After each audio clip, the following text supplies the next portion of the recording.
అంటే మాళిగే పురత్తమ్మ పరీక్షలు పెట్టదండి. కన్యస్వాములు శ్రద్ధగా ఉండాలి. కానీ అలాంటి ఇది కొంచెం ఒక చిన్న అపోహ మాత్రమే ఇది.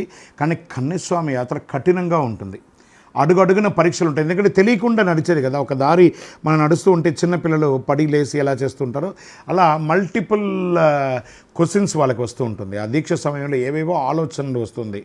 ఇది ఒక కన్యస్వామికి మాత్రమే కాదండి, కన్య యాత్ర చేసిన వాళ్ళకి, మళ్ళీ 18వ సారి యాత్ర చేసే వాళ్ళకి కూడా చాలా ఆటంకాలు వచ్చినట్టు అనిపిస్తుంది.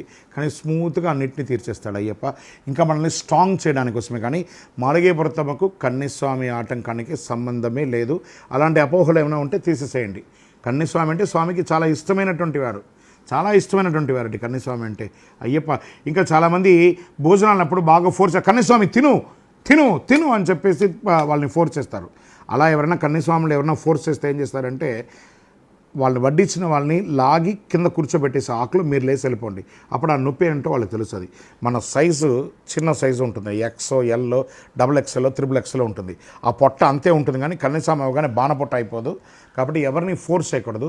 కన్యస్వామి చాలా ఇష్టమైనటువంటి వారు. మీ గురించి అతను బాధపడకూడదు, ఇతని వల్ల నేను ఇబ్బంది పడ్డానని. కన్యస్వామి ద్వారా బాధ కూడా పెట్టించుకోకూడదు.